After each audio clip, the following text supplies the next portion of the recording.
What would you do if you discovered that you lost the love of your life over a lie? Francisco, a lonely millionaire, returns after 15 years to the house where he was happy being poor, determined to sell it and close that chapter of his past forever. But when he opens the door, what he finds on the other side is going to change everything he thought he knew about love, waiting, and destiny. Stay until the end because the story has a twist that will leave you speechless. The black car stopped in front of the adobe house with peeling walls on a quiet street in Morelia. Francisco got out slowly, adjusting his jacket while observing the modest construction that seemed frozen in time. 15 years had passed since the last time he was there. 15 years building a business empire that turned him into one of the wealthiest men in the region. But all the money in the world had not managed to erase the memories that lived within those walls. He closed his eyes, and for an instant, he was 18 years old again, poor but immensely happy. The warm afternoon breeze brought the scent of bougainvillea from the neighboring garden, the same perfume that accompanied him when he ran back home to see her. To Guadalupe, the name still hurt like an open wound that never healed. He clenched his fists inside his pant pockets and took a deep breath, reminding himself why he was there. He had come to sell this property, to get rid of the last tie that bound him to a past full of broken illusions. He couldn't keep being a prisoner of what could have been and never was. He took out the keys his lawyer had sent him by courier a week ago. The cold metal in his hand reminded him of the absurdity of the situation. He owned mansions, commercial buildings, land worth millions. But this humble little house in a forgotten neighborhood of Morelia was the only property he never dared to visit. During all these years, he paid the property tax religiously, kept the basic services active, hired someone to cut the grass once a month, all from a distance, without ever getting close. Because getting close meant remembering, and remembering was a luxury he could not afford if he wanted to keep functioning. He looked at the carved wooden door, worn by the sun and rain, and felt a lump in his throat. Behind that door, he had lived the most beautiful moments of his existence. There, in that small living room, Guadalupe and he declared themselves husband and wife, although there were no papers or priests to marry them.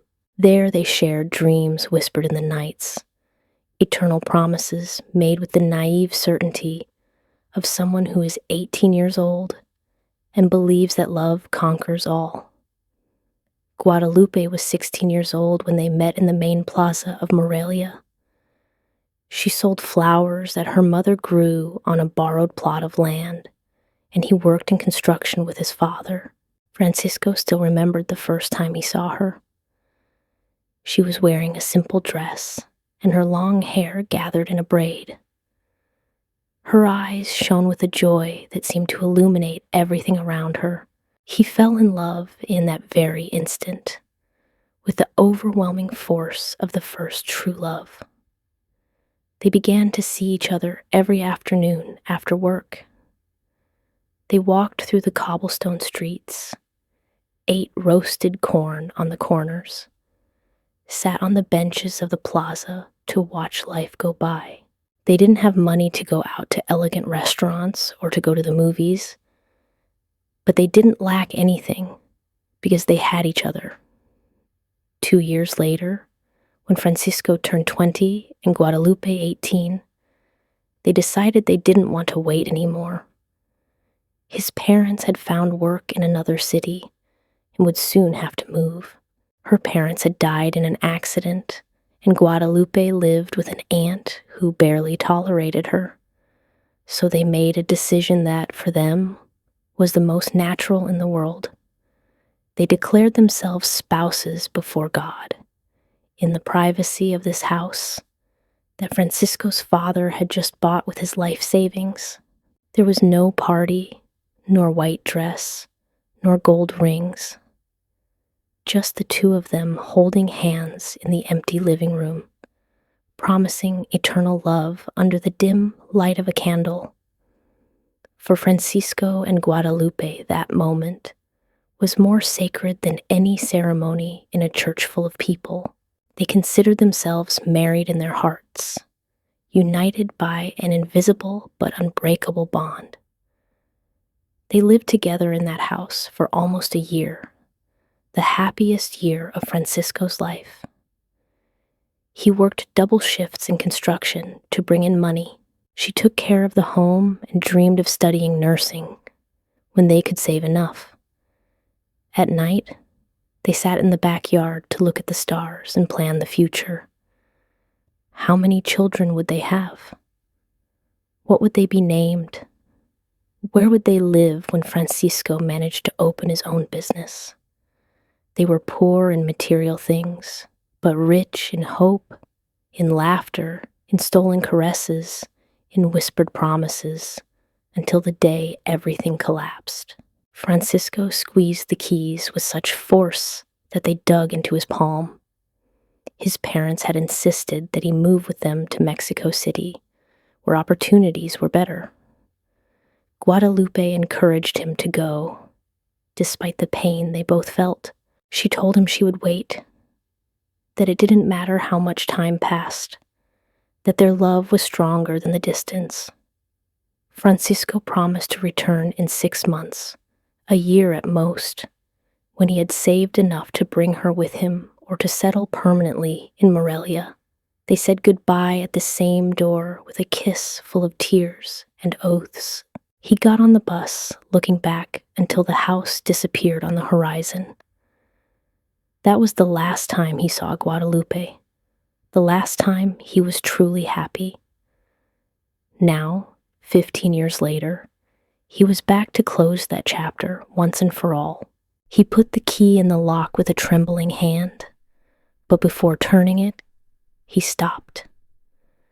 Something inside him screamed that if he opened that door, nothing would ever be the same.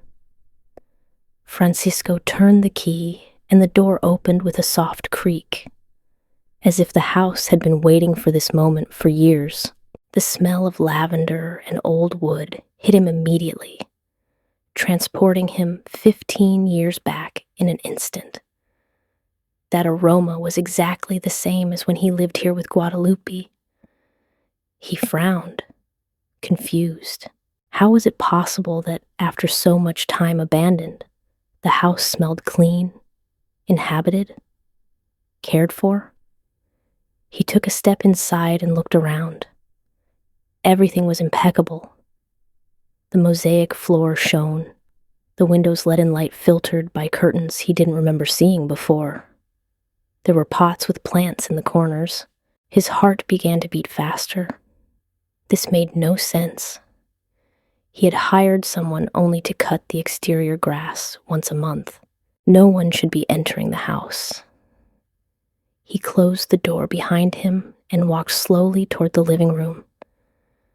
The furniture was different, newer, but the layout was the same. There were photographs on the walls, but he didn't dare look at them yet. He heard a noise coming from the kitchen, as if someone were moving dishes. He froze. Guadalupe was in the kitchen preparing hibiscus water when she heard the front door open. She left the pitcher on the table and wiped her hands on her apron. She wasn't expecting visitors, but in this neighborhood, people used to stop by to say hello without warning. She came out of the kitchen with a kind smile on her lips, ready to offer a glass of fresh water to whoever it was.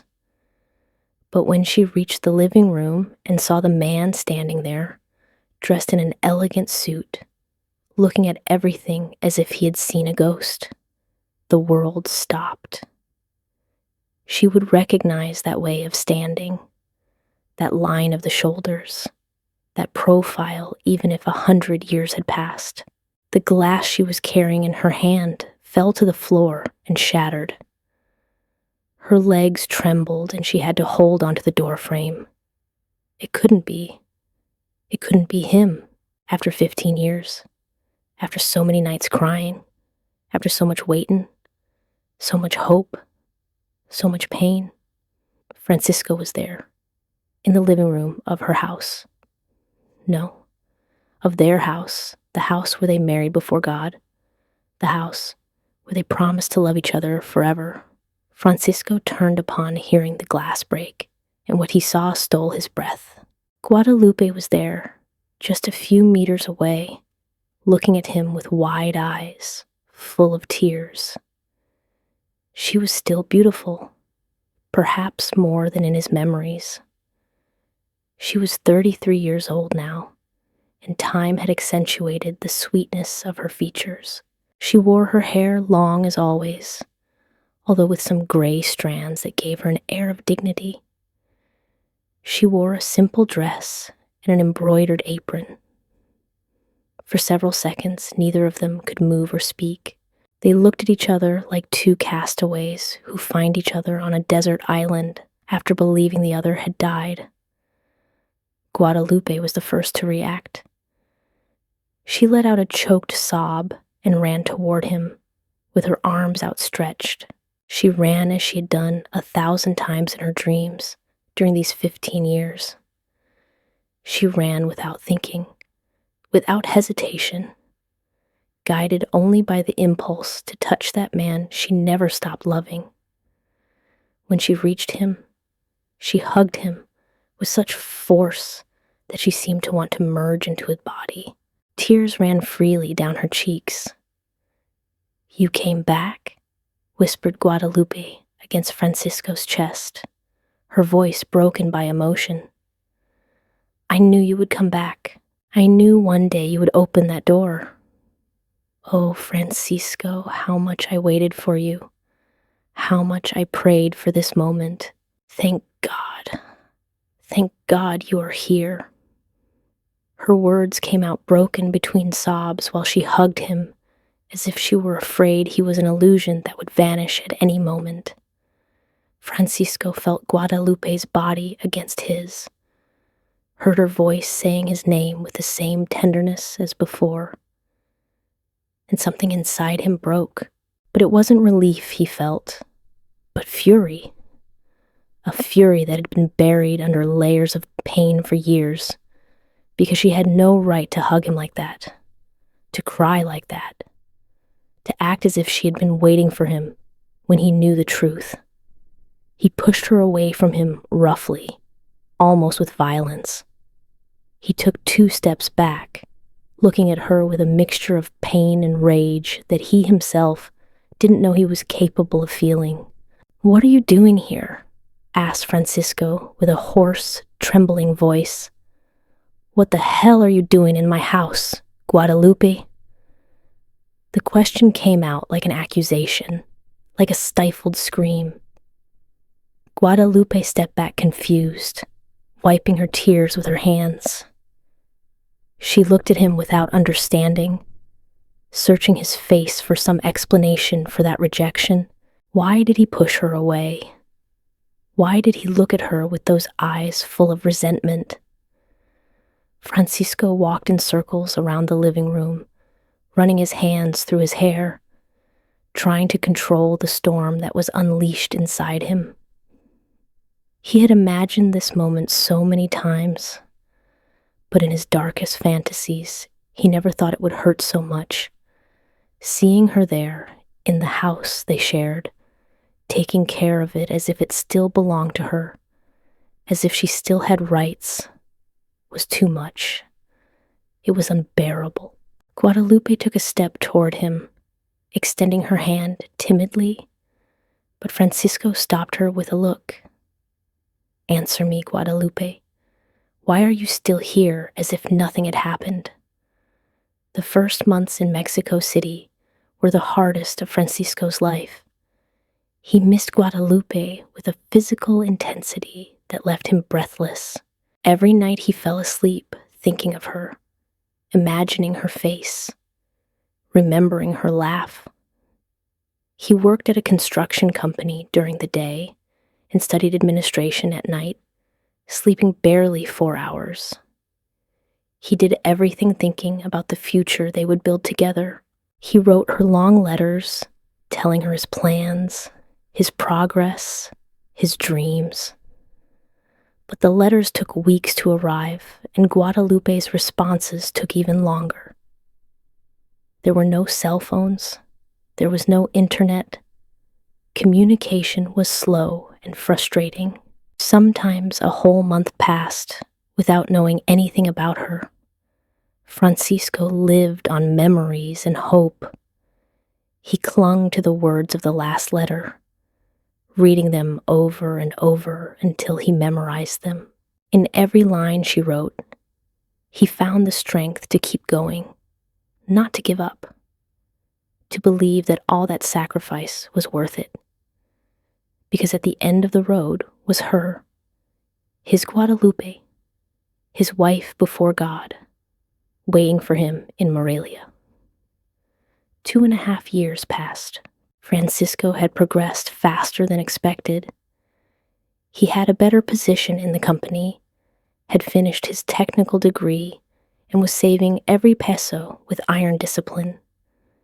He almost had enough money to return to Morelia, rent a decent place, and bring Guadalupe with him, or better yet, settle there and open his own construction business. Little was missing, very little. One Friday afternoon, he arrived at the boarding house where he lived with other workers and found his father waiting for him at the entrance. The older man's expression was somber, uncomfortable. Francisco knew immediately that something bad had happened. His father put a hand on his shoulder and asked him to sit down.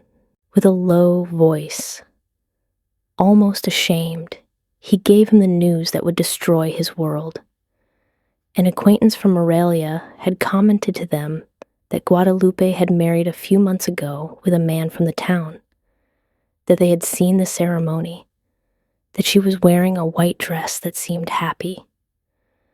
Francisco felt as if his heart had been ripped out of his chest. "It can't be true," murmured Francisco, shaking his head. "Dad, she loves me. We got married. We made a promise before God. She can't have done this to me." But his father only looked at him with pity, with that expression of someone who knows that words aren't going to alleviate the pain. He told him it was better this way, that Francisco was young and could rebuild his life, that these things happened when people were separated for so long. Every word was a knife. Francisco locked himself in his room for 3 days. He didn't eat, didn't sleep well, just looked at the ceiling, asking himself at what moment everything had gone wrong. When had Guadalupe stopped loving him? When had she decided it wasn't worth waiting for him? Had she met that other man and simply forgotten him, as if the years together had meant nothing? The questions consumed him. He thought about going to Morelia to confront her, to demand an explanation. But pride and fear stopped him. Fear of seeing her with another, of confirming that he had lost her forever. He decided it was better not to know the details, better not to see with his own eyes what his father had told him. Francisco made a decision that dark night in his boarding house room. He would bury that deep love, which he would convert into fuel for success. If Guadalupe had been able to forget him and move on, he would do the same, but not with another woman, not with another family. He would do it alone, building an empire that would demonstrate that she had made the biggest mistake of her life by letting him go. He began to work with a ferocity that frightened those around him. 18 hours a day, 7 days a week, he accepted the most difficult projects, the challenges no one wanted. In 3 years, he had saved enough to open his own construction company, In 5 years, he had contracts with the government. In 8 years, he was a millionaire. In 12 years, he was one of the most successful businessmen in the state. But every achievement tasted like ash in his mouth, because everything he built was to fill the void Guadalupe had left, and nothing was enough to fill it. During all those years, Francisco never allowed himself to love another woman. He went on some dates because his partners insisted, because it was part of maintaining appearances in the business world. But his heart had turned to stone the day he found out about Guadalupe's wedding. Some women tried to get close, attracted by his success and his still attractive appearance. But he kept them at a distance, polite but cold. His friends joked, saying he was married to his job. They didn't know that in a certain way it was true. He was married to a ghost, to the memory of an 18-year-old girl who had loved him in a humble house in Morelia. He never returned to that city. He sent the money for taxes and basic maintenance, but avoided anything that could remind him of that place. Until now, until his lawyer suggested he sell the property because the land value had risen considerably. And Francisco, tired of carrying that invisible weight, decided it was time to close that chapter. Sell the house, collect the money, and forget he was ever happy there. But nothing prepared him to find Guadalupe on the other side of the door, looking at him as if he were the answer to 15 years of prayers. Guadalupe stepped back another step, bringing a hand to her chest, as if she needed to protect her heart from Francisco's words. Tears continued to run down her cheeks, but now there was confusion in her gaze, pain mixed with bewilderment. She didn't understand anything. She had waited for this moment for 15 years. She had imagined 1,000 times what it would be like when he returned. In her fantasies, Francisco hugged her. They cried together, promised never to separate again. But this coldness, this rage in his eyes made no sense. Why did he look at her as if she had committed a terrible crime? Why did he ask her what she was doing there? In the house that belonged to both of them? The house of their love? She took a deep breath, trying to calm down, to find the right words. He couldn't be upset because she had taken care of the place, right? She wiped her tears with the back of her hand and looked him straight in the eye, searching that hardened face for some trace of the sweet boy she had known.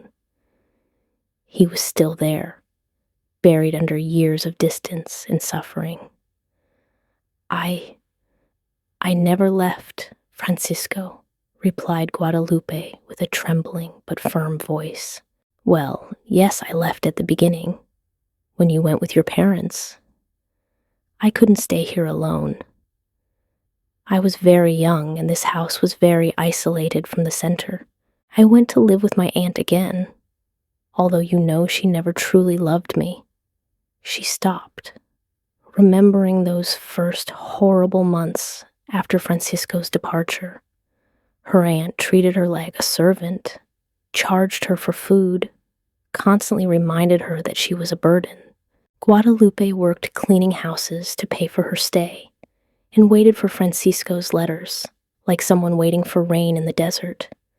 But the letters began to arrive, increasingly spaced out. Sometimes 2 months passed without news. Guadalupe wrote and wrote, but she didn't know if her letters arrived. The postal system was a disaster. Many times envelopes were lost on the way, or took so long that when they arrived, the information was no longer relevant. 3 years after you left, continued Guadalupe, taking a step toward him, I stopped receiving your letters. The last 2 that reached me were open, wet, almost illegible. I thought something had happened to you, that maybe you didn't want to know about me anymore, that you had met someone else in the city. Her voice broke, remembering the terror of those months without news. She cried every night wondering if Francisco was still alive, if he remembered her, if he would return one day. Her aunt told her she was a fool for continuing to wait for a man who had obviously forgotten her, but Guadalupe couldn't give up. Something inside her, something stronger than logic, told her that Francisco hadn't abandoned her, that something prevented them from communicating. She made a decision her aunt considered madness. She returned to this house, sold the few jewels she had left from her mother, bought a mattress, some pots, and moved here alone. She was 21 years old, and everyone told her she was crazy. But she knew that if one day Francisco returned, he would come looking for her here, to the house where they married, where they were happy. Francisco listened to her with a furrowed brow, his fists clenched at the sides of his body. Every word from Guadalupe was like a blow. She spoke of waiting, of fidelity, of never having left. But he knew the truth. He had heard from his own father that she had married another man. How could she be there, looking at him with those innocent eyes, telling him the story as if she hadn't betrayed him? The rage he had tried to bury for years began to overflow. He took a step toward her, pointing at her with his finger, his voice hoarse with contained emotion. "Don't give me stories, Guadalupe," shouted Francisco, and the sound rumbled in the walls of the house. "I know what you did. I know you married another man. My father told me. An acquaintance from here, from Morelia, saw your wedding. He said you were wearing a white dress, that you seemed happy, and now you come to tell me that you waited for me. What did you expect by marrying another Guadalupe? Did you expect me to be so foolish as not to find out?" Tears began to run down his own face now, tears of fury and accumulated pain. He had kept this inside for 12 years, since that horrible afternoon in Mexico City, when his world collapsed. He had never been able to confront her, never been able to scream what he felt, and now that he had her in front of him, everything came out like an avalanche, impossible to stop. "How long did you wait before forgetting me, huh? A year? 6 months? Or did you already have that guy waiting while I broke my back working to give you a better life?" Guadalupe looked at him with wide eyes, her hand still on her chest, her face pale. She shook her head slowly, as if she couldn't process what she had just heard. Married? Her? With another man? The accusation was so absurd, so far from reality, that for a moment she didn't know how to respond. Then understanding began to filter into her mind. That's why Francisco never returned. That's why she never received a letter from him again. That's why he looked at her with such resentment. He believed she had betrayed him. During all these years, he had lived believing she had married another. The horror of that discovery left her breathless. She took a wobbling step back, looking for support against the wall. Her voice came out barely as a whisper when she could finally speak. "Francisco, I never..." Guadalupe began, but her voice broke. "I never married anyone. I was never with another man. How can you think that? How can you believe I would have done something like that to you?" Tears fell now with more force, from rage, from frustration, from pain for all the lost years. "I swore eternal love to you, Francisco. I swore to you before God that you were the only man in my life. And I kept that promise. I kept it every day for 15 years. Every morning, I woke up in this house, alone, waiting. Every night, I prayed for your return. Every time someone knocked on the door, and I ran thinking it was you. She brought both hands to her face, sobbing. There was never another man. There was never any wedding.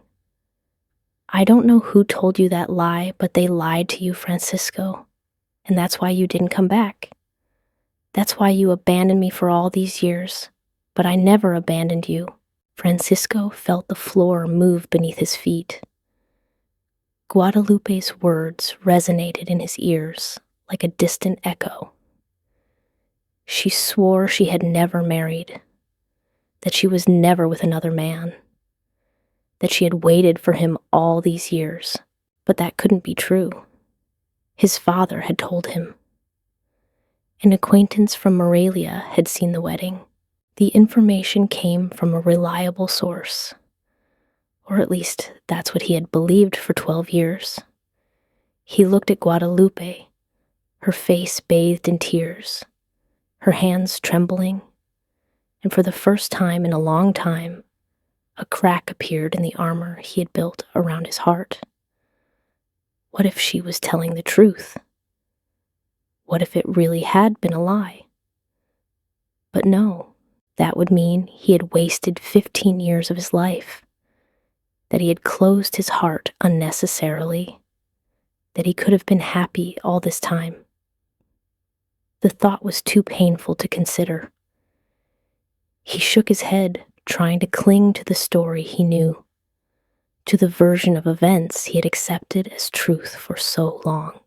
"Don't play with me, Guadalupe," said Francisco with a lower but still tense voice. "My father had no reason to lie to me. Why would he invent something like that? He told me a man from town, someone who knew us both, saw your wedding with his own eyes. He said it was 12 years ago, that you were wearing a white dress, that there was a party. He walked to the window, looking out at the street without really seeing anything. During all these years, I built my life on that truth. I accepted that you had forgotten me, that you had moved on. And I understood, you know. I understood that we were very young, that the distance was too much, that you couldn't wait for me forever. It hurt like nothing had hurt me before, but I accepted it." He turned to look at her again, and in his eyes there was a mixture of pleading and accusation. "Don't make me doubt now. Don't tell me everything was a lie, because then I would have to accept that I lost 15 years for nothing, that I could have been happy and chose to be miserable, that I abandoned you when you needed me most." Guadalupe approached him slowly, wiping her tears, but keeping her gaze steady. She had spent too many years waiting for this moment, dreaming of explaining everything to him, and she wasn't going to let fear or confusion ruin this opportunity. She needed Francisco to understand the truth, to see that she had been faithful until the end. She took a deep breath and spoke with all the conviction of her soul. "Francisco, look at me," asked Guadalupe with a soft but firm voice. "Look at me well. Do you see a woman who married another man? Do you see someone who forgot you?" She extended her arms, showing herself vulnerable. "This is the same house where we married before God. I have lived here for 12 years, alone, waiting for you. There is no husband. There are no children. There is no one else, just you. It was always just you." Her voice trembled, but not from weakness, but from the intensity of what she felt. "When your letters stopped arriving, I thought I had lost you. I cried so much I thought I was going to dry up inside. But something in my heart told me you had to be alive, that somewhere you were still thinking of me as I thought of you. So I returned to this house, to our home, and decided to take care of it until you returned. I got a job cleaning houses, then I learned to do baking and started selling cakes to support myself. All to be able to stay here, in the place where we were happy, waiting for the day you would open that door. I have lived 15 years with your memory, Francisco, continued Guadalupe, taking another step toward him. Every time a friend introduced me to someone, I said no, that I was engaged. They laughed at me. They called me crazy. They told me I was wasting my life waiting for a ghost. My aunt died 5 years ago, thinking I was a fool for not having married. The neighbors pity me because they think I was abandoned. But I knew the truth.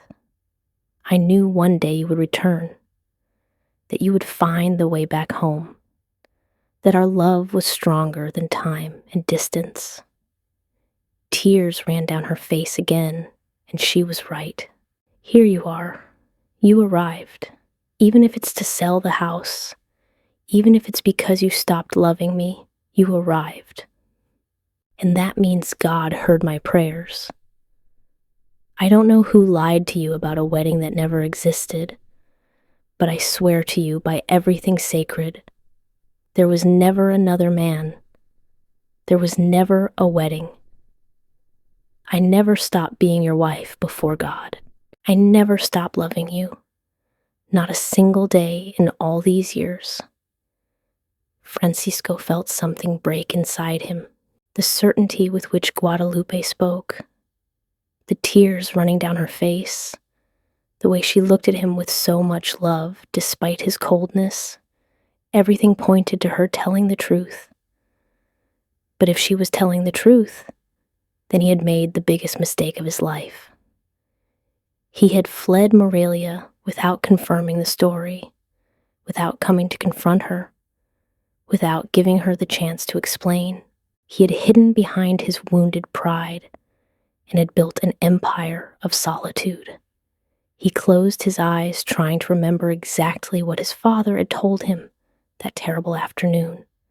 He had mentioned the name of the man who supposedly married Guadalupe. Had he given specific details of the ceremony? No. He had only said that an acquaintance from the town commented on it, that it was secondhand information, and he had accepted that as absolute truth without questioning it, without coming to verify it. The weight of his mistake began to crush his chest. He opened his eyes and saw Guadalupe still standing in front of him, waiting, as she had waited for 15 years. The question came out of his mouth before he could stop it. If you never married? If you never stopped waiting for me? His voice was barely a hoarse whisper. Why didn't you look for me? Why didn't you go to Mexico City to look for me? It was a desperate question, a last attempt to cling to the narrative he had sustained for so long. Guadalupe looked at him with tenderness, mixed with sadness, like someone looking at someone who is suffering unnecessarily. How was I going to look for you, Francisco? She replied softly. I didn't have money for the trip. I didn't know your exact address. I only knew you were in Mexico City, which is huge. I didn't have a phone. I didn't have a way to contact your parents. The last letters I sent you never received a response. I thought maybe you had met someone else, that's why you didn't write. But even so, I decided to wait here. Because if one day you changed your mind, if one day you wanted to return, even if it was just to close the chapter, I knew you would come to this house. She brought a hand to her heart. And here I would be waiting for you, as I promised the day we got married. Forever, we said. And I don't break my promises, Francisco, even if the whole world tells me I'm a fool. even if I spend the rest of my life alone. I don't break my promises, because I love you now as I loved you then, and as I will love you until the day I die." Guadalupe's words penetrated Francisco's defenses like accurate arrows.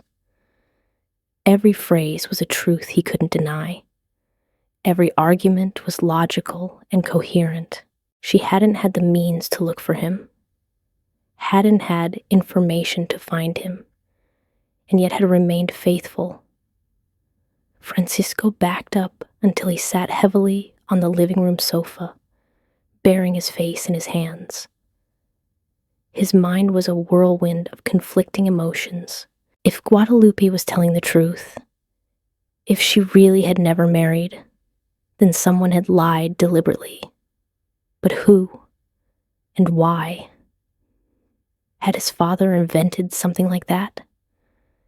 It made no sense. His father was an honest, hard-working man who always wanted the best for him. Then maybe the acquaintance from town had lied or had confused Guadalupe with another person. In a small town, it was easy for gossip to circulate, for information to be distorted as it passed from mouth to mouth.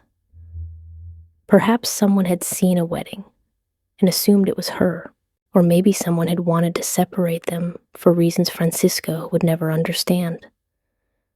The result was the same.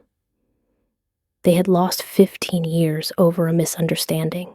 Guadalupe sat on the sofa next to him, keeping a respectful distance, but close enough for him to feel her presence. She said nothing for several minutes. She simply accompanied him in his silence, allowing him to process everything he had just discovered. Outside, the sun was beginning to set, dyeing the living room walls with golden tones. It was the time of day that had always been his favorite. When Francisco returned from work and they sat together to watch the sunset from the patio. How many times during these 15 years had she seen the sun set alone, imagining he was by her side? How many times had she set 2 plates on the table out of habit, only to remember she would eat alone again? How many nights had she slept hugging the pillow, pretending it was him, but had never given up? She had never stopped believing that one day this moment would arrive, although not in this way, although not with so much pain in between. She observed Francisco's profile, the lines of tension on his face, the premature gray hairs at his temples, and her heart tightened. He had also suffered. He had also paid a high price for that misunderstanding. "Francisco," said Guadalupe softly after a long silence, "I know this is difficult to assimilate. I know for years you believed a different version of the story. I don't ask you to believe me immediately." She got up and walked toward a small piece of furniture in the corner of the living room. She opened a drawer and took out a carved wooden box. "But I want to show you something." She returned to the sofa and placed the box between them. She opened it carefully, like someone discovering a treasure. Inside there were dozens of letters, all folded and kept with care. Some were yellowed by time, others had worn corners from reading them so much. "These are all the letters you sent me before communication was cut off. I have read them thousands of times, so much that some are almost transparent at the folds." She took one out and extended it to him. "This is my favorite, the one you sent me 3 months after leaving, where you promised me you were going to build a beautiful life for the 2 of us, that you would work day and night until you could return for me, that nothing in the world would make you forget me." Francisco took the letter with trembling hands. It was his handwriting, without a doubt. Young, enthusiastic, full of hope. He read the words he himself had written more than 15 years ago, and felt time folding in on itself. That boy who wrote this letter had been happy, had been full of dreams. He had believed in love with all his soul. What had happened to that boy? Ah, yes. They had told him the woman he loved had married another, and he had decided to turn into stone. Guadalupe took out another letter, and another, and another, all written by him, all addressed to her, all speaking of love and promises. Then she took out a different envelope, newer. She opened it and extracted several folded letters. "And these?" said Guadalupe with a soft voice.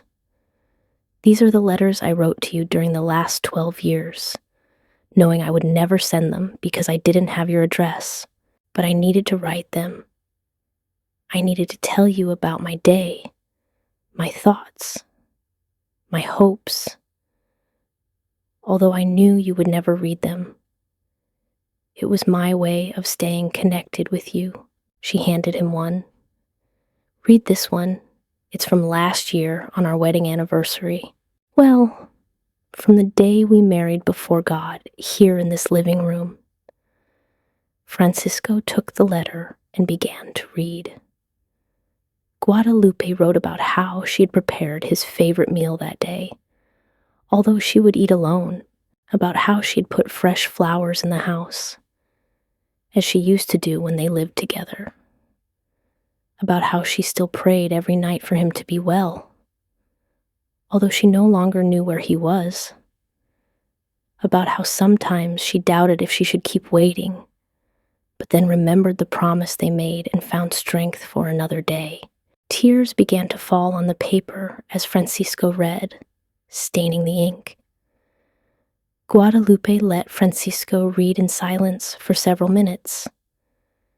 There were more letters in the box, enough to fill hours of reading, letters that documented a whole life of waiting, of fidelity, of unshakable love. Then she took something else from the bottom of the box, a small photograph, worn at the edges from so much handling. It was a photo of both of them, taken by a friend in the Morelia plaza shortly before Francisco left. He had his arm over her shoulders. She was leaning on his chest, both smiling with that absolute happiness that only young lovers have. Guadalupe showed him the photo. "This photograph has been on my nightstand for 15 years, she said. "It is the last thing I see before sleeping, and the first thing I see upon waking. Sometimes, on the hardest days, I looked at it and wondered if you still remembered me, if I still existed in some corner of your mind. Now I know you did remember me, but you believed I had betrayed you." She put the photo away again carefully. "Francisco, I don't know who told you I married another man. I don't know if it was an honest mistake or a malicious lie, but what I do know is this: there was never another wedding. There was never another man. I am still your wife before God, as I was 15 years ago in this living room. And if you don't love me anymore, if you came only to sell the house and go on with your life, I will understand. I am not going to force you to do anything, but I deserve for you to know the truth. I deserve for you to understand that I never betrayed you, that I never broke my promise, that every day of these 15 years I was faithful to you in thought, word, and deed." Francisco dropped the letter he was holding and covered his face with both hands. The sobs he had contained for so many years finally emerged with devastating force. He cried like he hadn't cried since he was a child, with his whole body shaking his shoulders. He cried for the lost years, for the time he would never get back, for the pain they both had endured unnecessarily. He cried for the 18-year-old Guadalupe who stayed waiting in this house, alone and scared, but faithful until the end. He cried for the 20-year-old Francisco who believed a lie and built his life on sand. He cried for all the sunrises they could have shared together and didn't share, for all the meals she prepared for just one, for all the nights he slept in empty beds, in luxurious hotels while she slept here, in her house, waiting for him. Guadalupe approached and hugged him, drawing his head toward her chest, stroking his hair as she did when they were young, and he arrived tired from work. She said nothing. No more words were needed. She simply held him while he cried, allowing him to release all the accumulated pain of 15 years of loneliness. If you are liking this story, don't forget to like this video. Several minutes passed until Francisco could control his weeping. When he finally lifted his face from Guadalupe's chest, his eyes were red and his soul torn to pieces. She wiped his tears with her fingers, with such tenderness as if she were taking care of something very fragile and precious. The years hadn't changed that gesture, that way of hers of comforting him, which always made him feel safe. Francisco looked at her now with different eyes, as if he really saw her for the first time in 15 years. She wasn't the traitor he had built in his imagination. She wasn't the woman who forgot him and moved on. It was Guadalupe, his Guadalupe, who had aged waiting for him, who had given up every possibility of happiness with another to keep a promise made in her youth. She was the most loyal woman he had met in his life, and he had abandoned her for believing in gossip. The weight of that realization crushed him. He took Guadalupe's hands between his, holding them as if they were the only real thing in a world that had suddenly become incomprehensible. Guadalupe. His voice came out hoarse, broken. I need you to tell me something and be completely honest. Was there really never anyone else? Did you never meet another man? Did you never fall in love with someone even a little bit? He needed to hear it one more time, needed to etch that truth in his mind to replace the lie he had lived for so long. Guadalupe looked him straight in the eye, without blinking, without hesitating. I swear to you by the memory of my parents, Francisco, she replied with a clear and firm voice. There was never anyone else. There were men who were interested, yes. Don Patricio, the owner of the bakery where I bought flour, proposed marriage to me about 5 years ago. He was a widower, had a good business, treated me with respect. My aunt, before dying, begged me to accept, to stop wasting my life. She squeezed Francisco's hands. But I told him I couldn't, that I was already engaged to someone. He laughed, thought I was crazy. He asked me where that mysterious man was, and I pointed to my heart and told him, here, where he has always been. A small, sad smile appeared on her lips. There was also the primary school teacher of the neighborhood, a kind man who invited me out several times. I told him no. I always told him no. In the end, he stopped trying. Everyone stopped trying because they knew I was waiting for someone who might never return. They called me the crazy woman of the abandoned house. The children of the neighborhood invented stories about me. They said I was waiting for a ghost. But you weren't crazy, murmured Francisco, stroking her hands. You were the only sane person in all this, the only one who kept her word. He got up from the sofa and began to walk around the living room, agitated, trying to order his thoughts. My father, My father told me that an acquaintance from town saw your wedding. He gave me details: white dress, ceremony in the church. I never doubted him. Why would I doubt? He was my dad. He was always an honest man.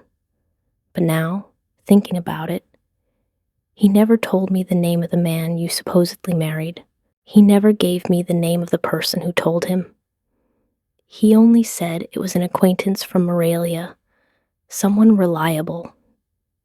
He stopped in front of the window, looking at the street where the lights were beginning to turn on. What if that acquaintance lied? What if he confused another woman with you? What if someone invented that story for some reason I'm never going to understand? He turned toward Guadalupe with desperation in his voice.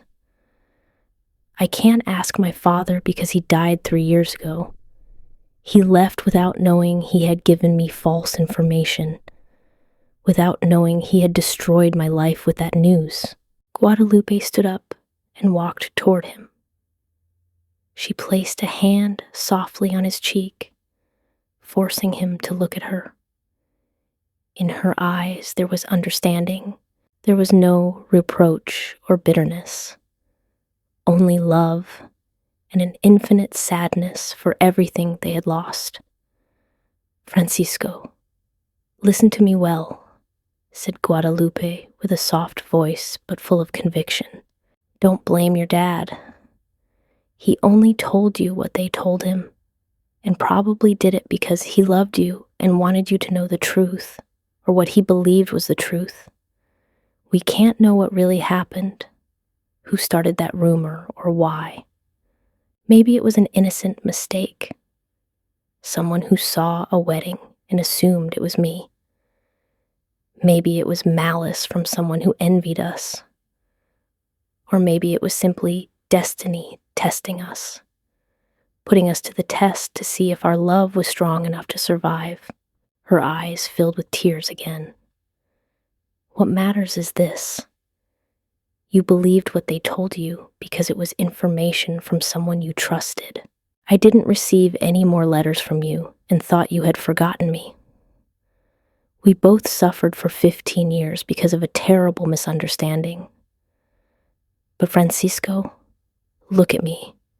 You are here, you returned. After all this time, you opened that door and found me. Don't you see that means something?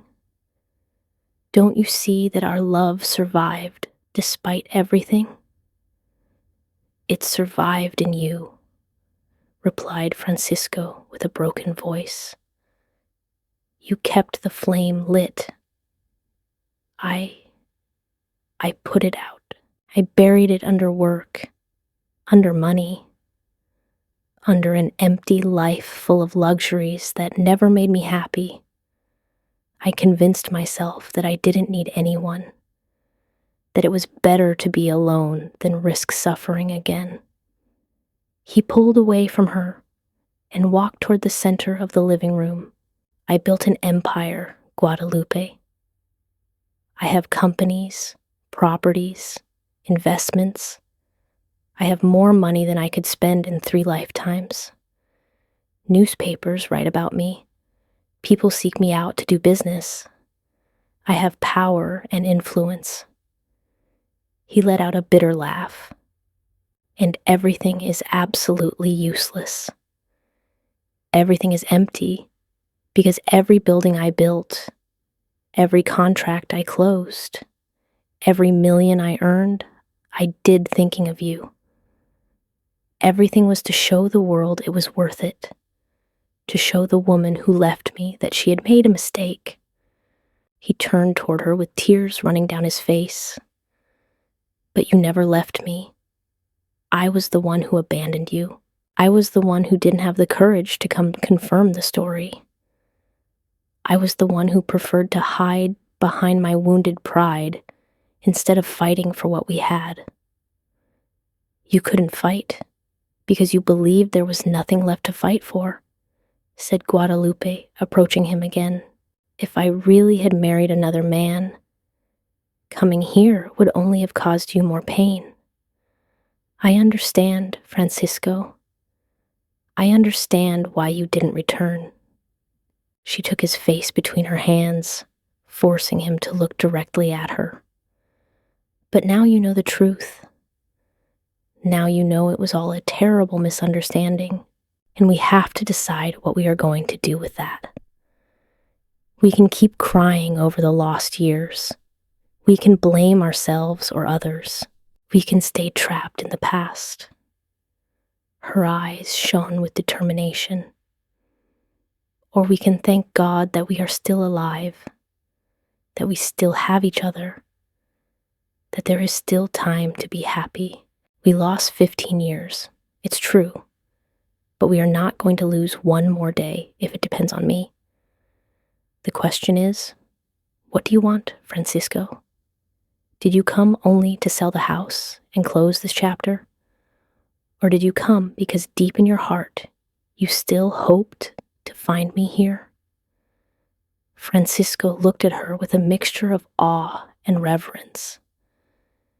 This extraordinary woman who had waited 15 years without guarantees, who had kept her faith when the whole world told her she was a fool, who now looked at him without resentment, despite all the pain she had endured. How could he have been so blind? How could he have wasted so much time when the love of his life was here, waiting for him patiently? He closed his eyes and for the first time in 12 years, allowed himself to really feel. Not the pain he had used as armor, not the bitterness that had fueled his ambition, but the love that never died, that had only hidden beneath the suffering. When he opened his eyes, he already knew what he had to say. He already knew what he had to do. But first he needed to ask forgiveness from the only woman he had loved in his life. Francisco knelt in front of Guadalupe. The movement was so unexpected that she took a small step back, surprised. This proud man, this millionaire used to everyone bowing before him, was on his knees on the mosaic floor of her humble house. Tears continued to run down his face, but they were no longer tears of pain. They were tears of liberation, of acceptance, of total surrender. He took Guadalupe's hands between his and kissed them with reverence, like someone touching something sacred. His voice came out trembling, but clear when he began to speak. Guadalupe, forgive me, said Francisco, and the words came from the deepest part of his soul. Forgive me for having doubted you. Forgive me for not having come to look for you, for not having confirmed that story before believing it. Forgive me for having been a coward who preferred to hide and work instead of facing the possibility of seeing you with another man. His hands squeezed hers as if he feared she was going to disappear. Forgive me for every day you spent alone in this house waiting for me. For every night you slept hugging a pillow instead of hugging me. For every tear you shed wondering if I still remembered you. Forgive me for building an empire of solitude when I could have built a life by your side. Forgive me for the children we could have had and didn't have. For the sunrises we could have shared and didn't share. For all the I love yous I never told you during these 15 years. His voice broke completely. Forgive me for having been so stupid, so proud, so blind. Forgive me, my love. Please, forgive me. Guadalupe knelt as well in front of him until she was at his same height. Tears ran freely down her face, while she looked at him with a love so intense it seemed to illuminate the whole room. She placed her hands on both sides of Francisco's face, wiping his tears with her thumbs, caressing him with infinite tenderness. You are already forgiven, Francisco, she whispered, with a soft voice. I never had anything to forgive you for, because I never stopped loving you. I can't blame you for believing in a lie when it came from someone you trusted. I can't blame you for protecting your heart from pain. You did what you believed correct with the information you had. She smiled at him through the tears. And if I had to wait 15 years to see you again, I would do it again. I would do it 1,000 times because you are worth every second of that wait. You are worth every tear, every night of loneliness, every moment of doubt. She drew him toward her and hugged him tightly. We didn't lose 15 years, my love. We invested them. We invested them in discovering how strong our love is, how deep our commitment is. And look what we discovered, that our love can survive distance, time, misunderstandings, everything. There is nothing else to forgive. There is only love. Only love remains. They stayed like that, kneeling in the middle of the living room, hugging like two castaways who finally find solid ground after an endless storm. Francisco buried his face in Guadalupe's neck, breathing her scent, feeling her warmth, convincing himself that this was real, that she was here, that there was still hope. All the years of building walls around his heart crumbled in that embrace.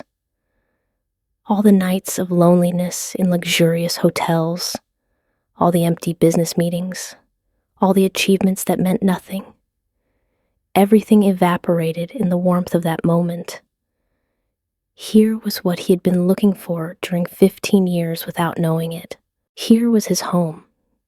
Not in the mansions he had bought, not in the offices with panoramic views, but in the arms of this extraordinary woman who had waited for him against all logic.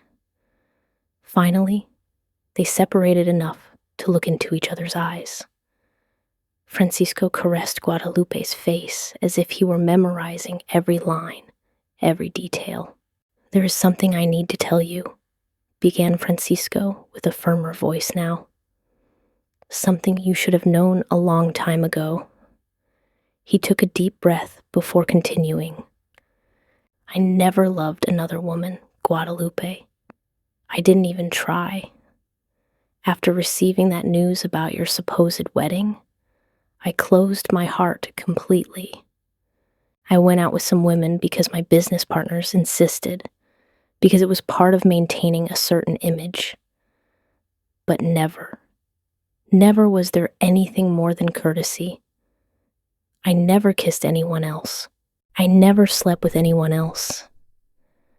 I never said I love you to anyone else. His eyes filled with tears again. Because in the deepest part of my heart, even when I believed you were with another man, even when I convinced myself I hated you for having betrayed me, I remained yours. I was always yours, Guadalupe. From the day I met you in the plaza, selling flowers, until this moment here, kneeling in front of you. Only yours. He took her hands and kissed them. Everything I built, every building, every business, every peso I earned, everything was thinking of you. Everything was to show the world that the poor boy who loved you could become someone important. Everything was to be worthy of you. You were always worthy of me, Francisco, replied Guadalupe firmly. You were worthy when we lived in this little house and shared a plate of beans. You were worthy when you worked in construction and arrived with hands full of calluses. You didn't need to become a millionaire to deserve my love. You already had it, complete and unconditional. She caressed his cheek. But I understand why you did it. I understand you needed to prove something, not just to me, but to yourself. And look at you now.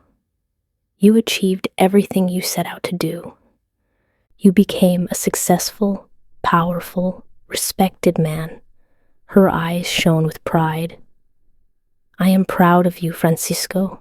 Proud of your strength, of your determination, of everything you achieved even when your heart was broken.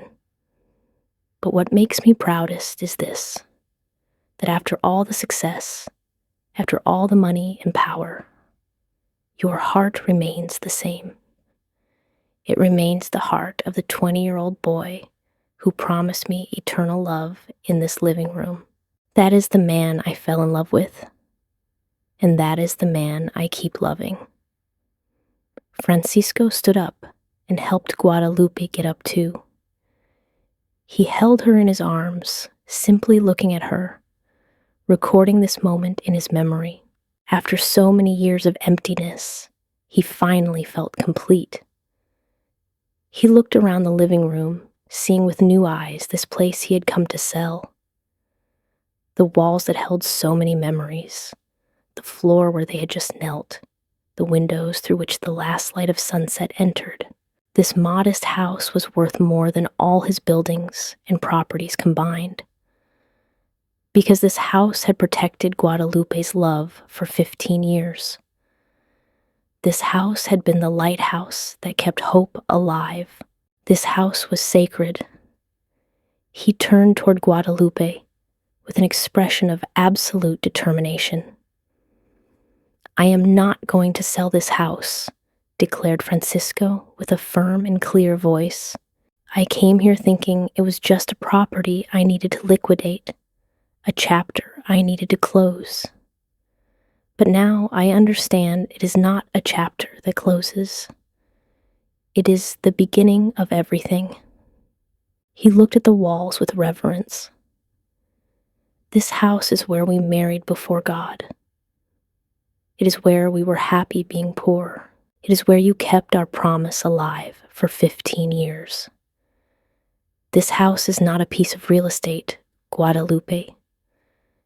It is a monument to the purest and most faithful love I have known.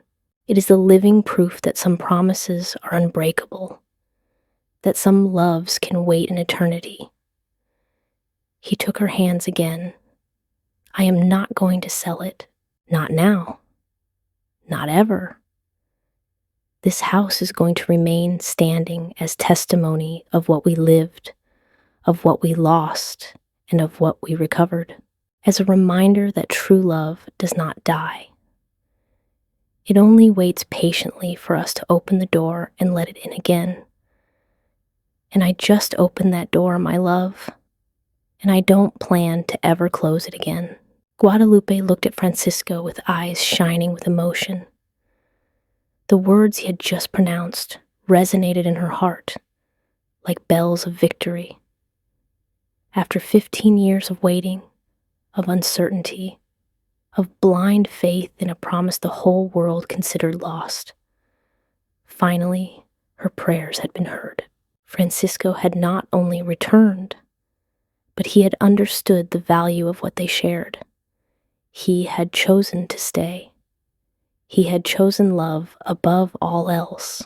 She approached him and hugged him with all the strength of her soul, feeling how their hearts beat at the same rhythm as they always had done from the beginning.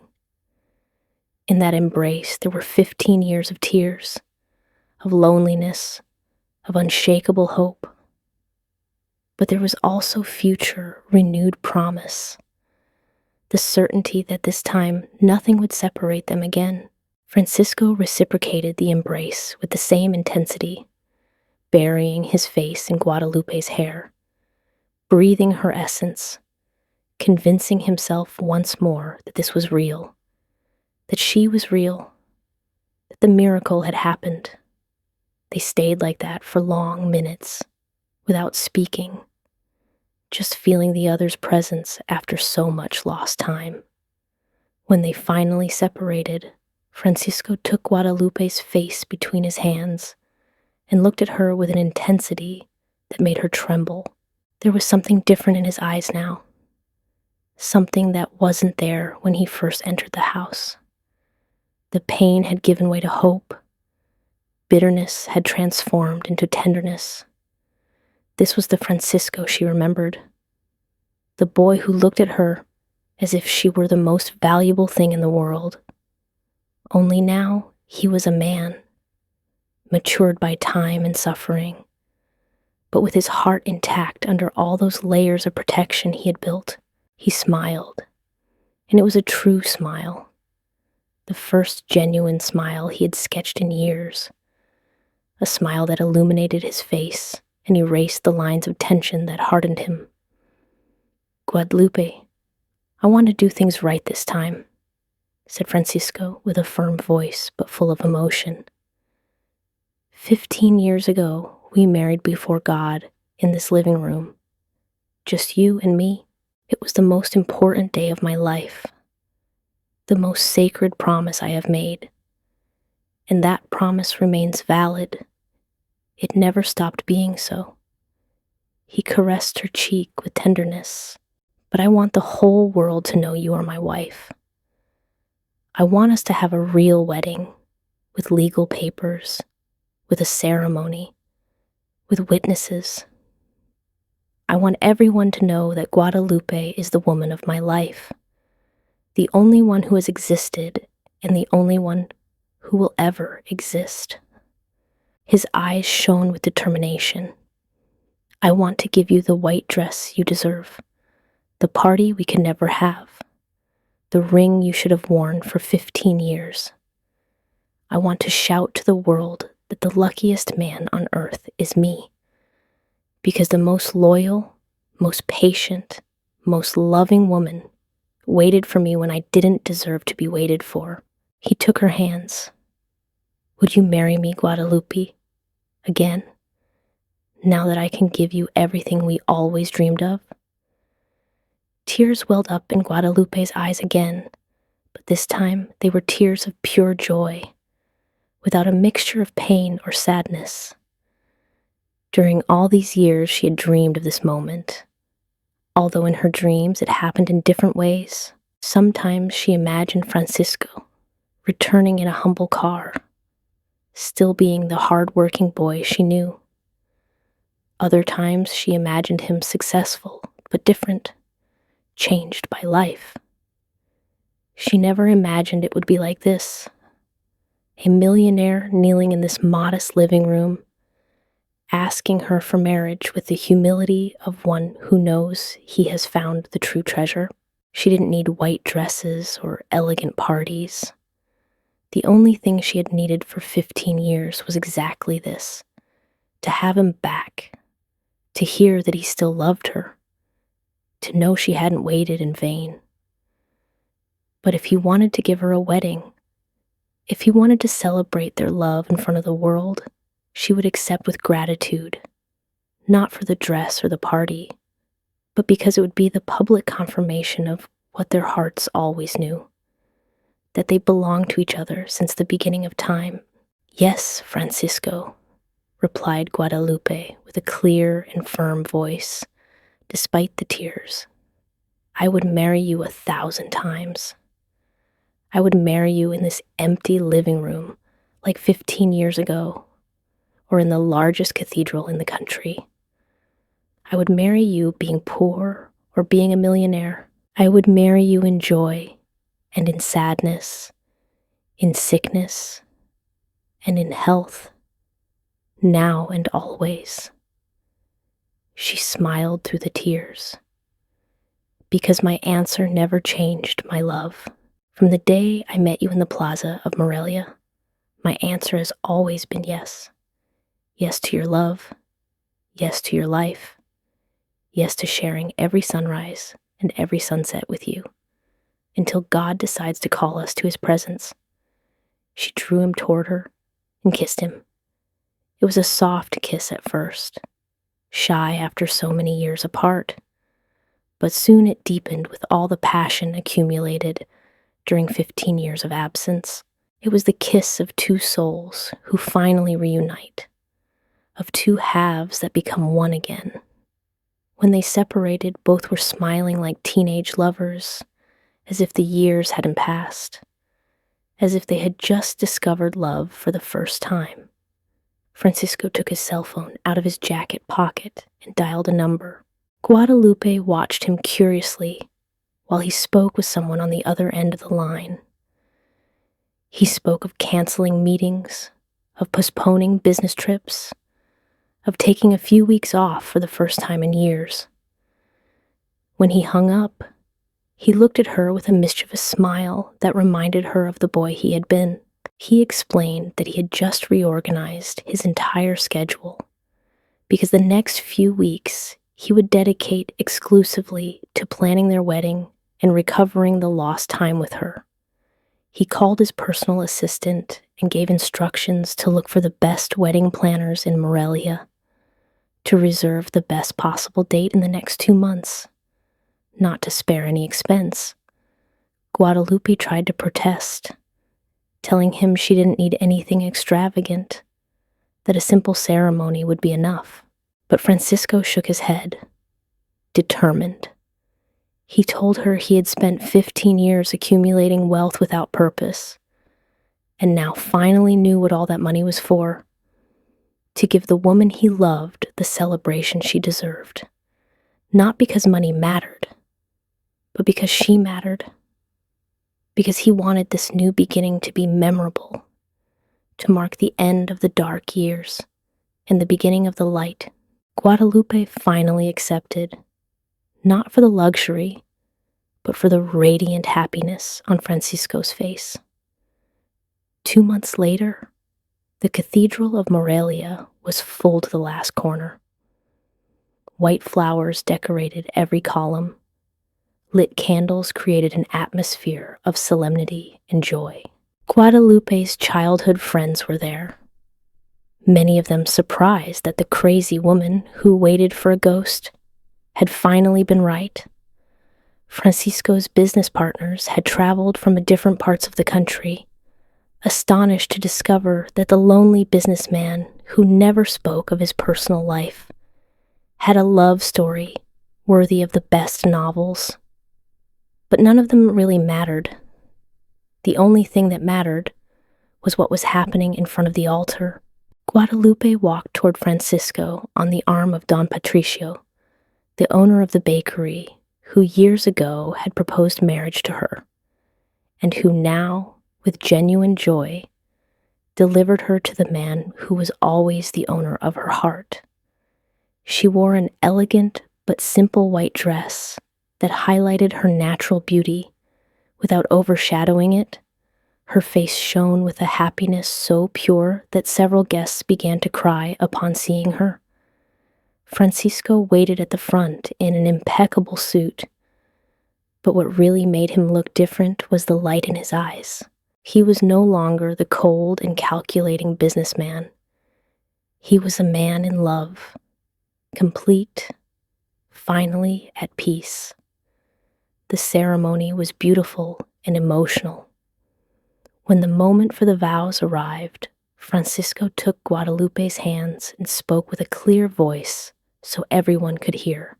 He said that 15 years ago, he had made a promise before God in an empty living room, and that although life had separated them by a cruel misunderstanding, that promise never ceased to be valid in his heart. He said that Guadalupe had taught him the true meaning of fidelity, of patience, of unconditional love, that she had waited when no one else would have done so, that she had kept the faith when everything seemed lost, and that he would spend the rest of his life making sure that every day of waiting had been worth it. He promised to love her in the wealth they now had, but also to remember the poverty they once shared and which had made them happy. He promised never again to let pride or fear stand between them. He promised to be worthy of the extraordinary love she had given him so generously. When he finished, half the cathedral was weeping openly. Guadalupe responded with equally emotional vows, telling him that the wait was over and that now began the life they always dreamed of living together. The priest declared them husband and wife for the second time in their lives, and when they kissed, applause and cheers filled the cathedral. The reception was in one of the most elegant halls in Morelia, with live music, exquisite food, and impeccable decoration. But what everyone would remember about that night was not the luxury, but the evident love between the bride and groom. Francisco didn't let go of Guadalupe's hand all night. They danced together as if they were the only ones in the hall, looking into each other's eyes with an intensity that made the others feel like intruders in a private moment. When the moment for the speech arrived, Francisco thanked everyone for joining them, but especially thanked God for having given him a second chance. He said he had spent 15 years building an empire of concrete and steel, but that none of that compared to the true home he had found in Guadalupe's arms. He raised his glass and toasted to the love that waits, to the promises that are kept, to the happy endings that arrive when we least expect them. The party continued until the early hours of the morning, full of laughter, tears of joy, and the certainty shared by all that they had witnessed something truly special. Francisco kept his word to give Guadalupe everything they always dreamed of. They moved to a beautiful mansion on the outskirts of Morelia, with spacious gardens, water fountains, and all the comforts money could buy. Guadalupe adapted to her new life with the same grace with which she had endured poverty and waiting. But there was something Francisco noticed from the beginning.